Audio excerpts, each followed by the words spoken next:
Hello and welcome back to the channel. I'm Thomas and I'm going to be giving you a tour of the Lexus UX 300e. I'd like to see what the cabin's like, what the back's like, and hopefully you guys will find this video useful. So let me flip the camera around and get on with this video. We do have physical buttons for cruise control and lane departure on the right hand side of the steering wheel. Left hand side controls a little screen in the middle, as well as calls and radio, which at a touch of a button you can just turn that up and down if you like. Speaking of the radio, we do have a volume knob over here. This does have the 13 speaker Mark Levinson sound system, which is really good and clear. And if you're looking at buying one, you can check it out by having that little Mark Levinson logo up there. This has got the Lexus Link Pro system, which is fast, responsive, and quite quickly you can just jump into things like so and see what you want. I've used this system in a couple of Lexus and Toyota cars. It's very fast responsive, and you can get Apple CarPlay onto it as well. I do believe Android Auto is wired. Down below we do have little air vents, centrally located, same as the hazards. And then down below that we do have LC inspired physical buttons for the climate control, and if you can touch that up, you can see it pops up on the screen as well. And if you did want it on dual, you can do so like that, a touch of a button. Down below again we do have USB-C chargers, and then a charging pad for your mobile phone. 2 cup holders, which is nice to have. Reasonable size, probably got a can of juice or a takeaway juice in there, no problem. And we do have a shifter that is also looking like it came out the Lexus LC. It's not the big shifter you see in the Lexus ES, it's this little kind of small nifty one. We do have a physical button again for hold. Put your foot in the brake, and what that means is when you touch that, a set of lights is going to keep the car from rolling away.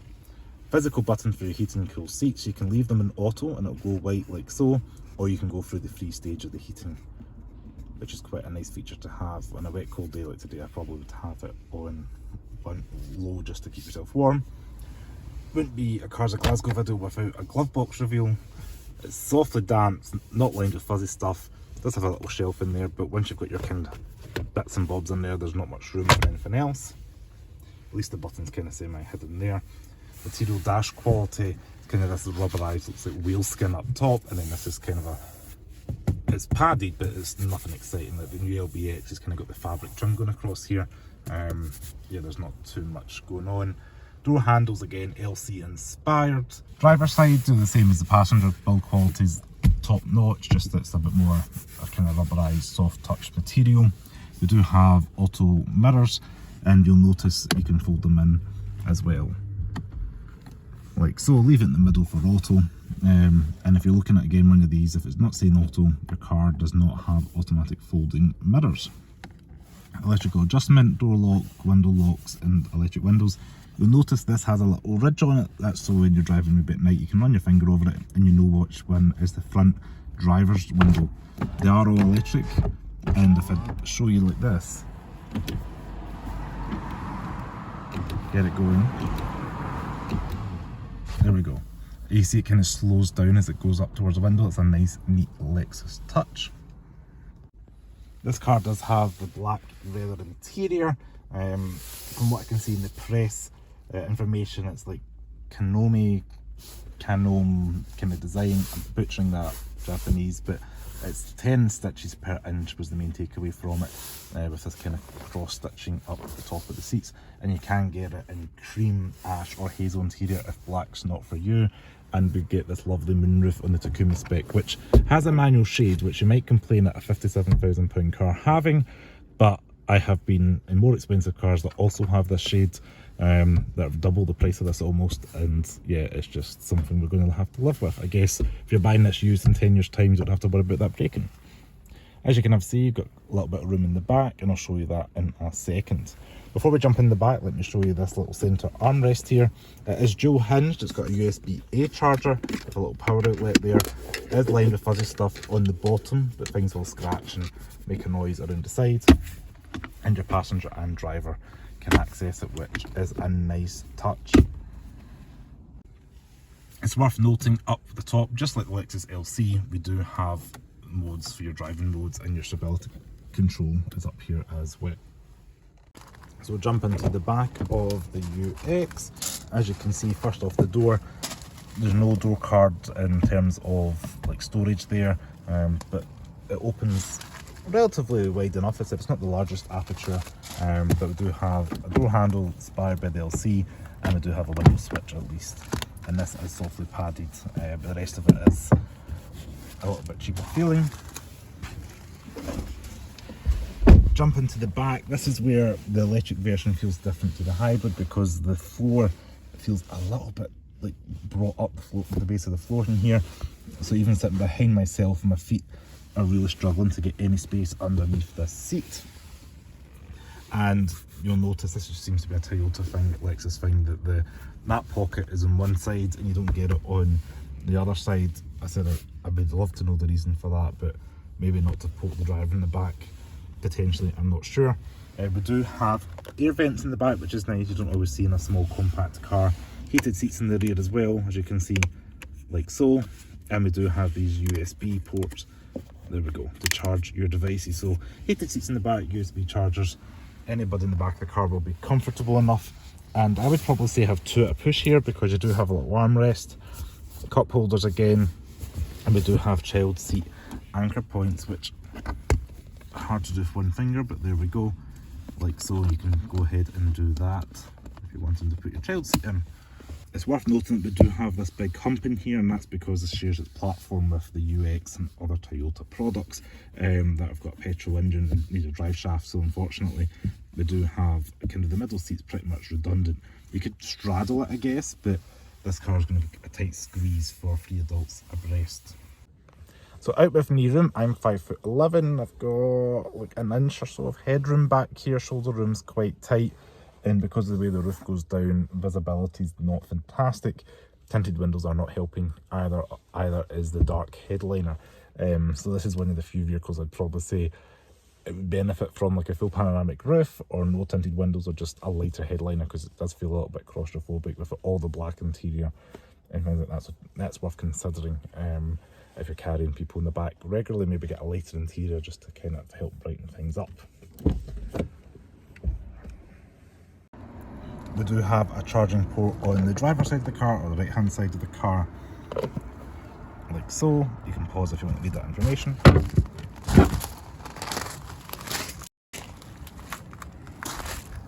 And on the passenger side of the car, we also have the CHAdeMO charger, which pull out, and you can see the kind of difference in that. So depending on what charger you have, Lexus has got you covered for both options.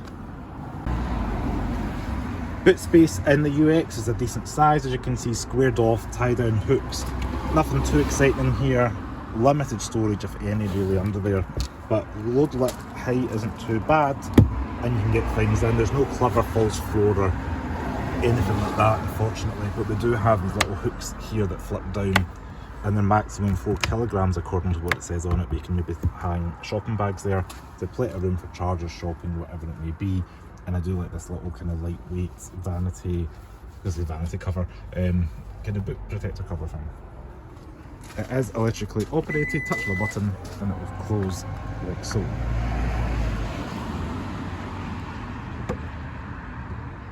So interestingly, for the 2024 model, including we've got the larger range, the car still uses a CHAdeMO charger, which is on the back of the car, which I know is popular in Japan, just not super popular here in the UK or Europe, because they seem to adopt the CCS charging port. Now we can fast charge the car on the other side of the panel, which I'll open up and put some overlays on for us all. So this new facelifted UX, you can tell it's a facelift because it's got the colour coded wheel arches. Internally it's got the larger 12-inch touchscreen. It's like 12.8 or something like that. That's a specific, but I can't remember the exact top of my head. But it's got the latest Lexus Pro interface, which is really great, really quick, and I'll overlay some images of that in action. The battery in this car is a 72.8 kilowatt hour lithium ion battery. You do get a decent warranty with it, as well as the Lexus 10-year 100,000 mile warranty. There is some T's and C's to that, so go ahead and check that out with Lexus themselves, but that's what they're offering straight off the bat. Prices in the UK start from £47,495 for the base model. However, this is a Takumi spec, which is the top of the range, and that is £57,095 before any options. And the options that this car has that I'm aware of is the Sonic Grey paint for the exterior, which is £920.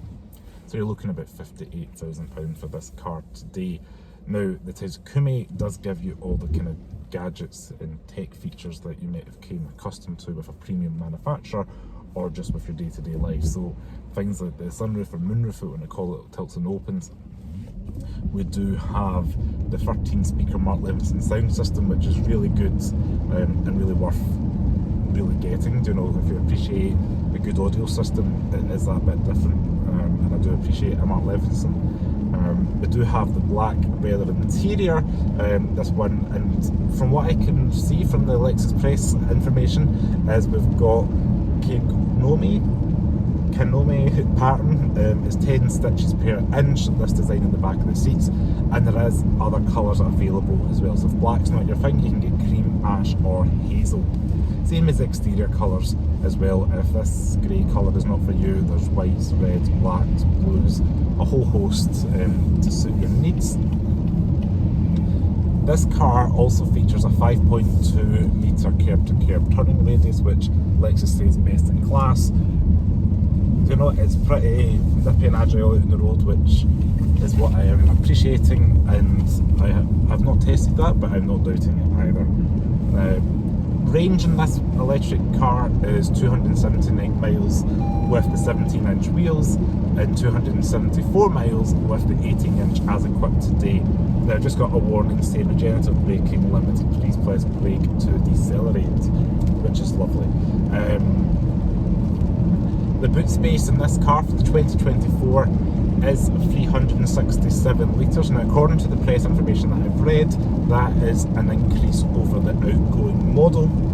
Rear seat room in the car has not changed over the years since 2019, so when you're in the back of that car, you've still got that transmission hump, and you've still got quite tight knee room for adults, to be honest. This is really a CT replacement, so it's still quite tight back there.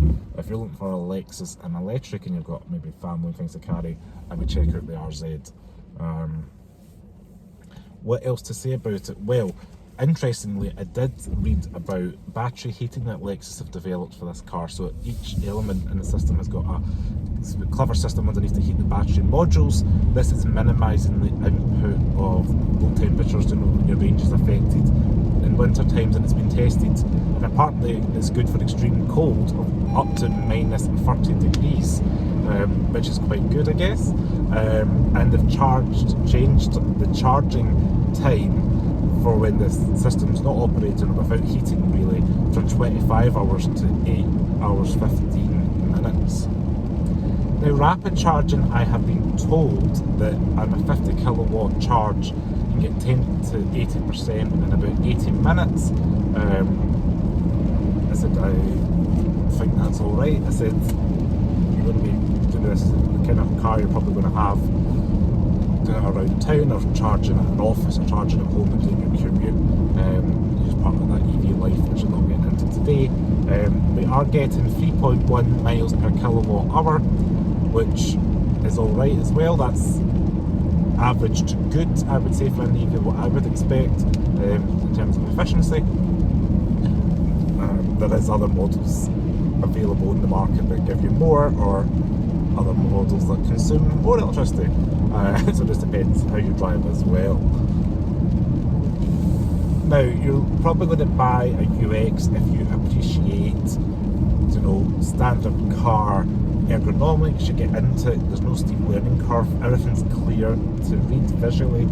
There's buttons for physical actions, like heated seats are a button, cruise control's a button, stops and indicators for your wipers, which you can't take for granted in 2024.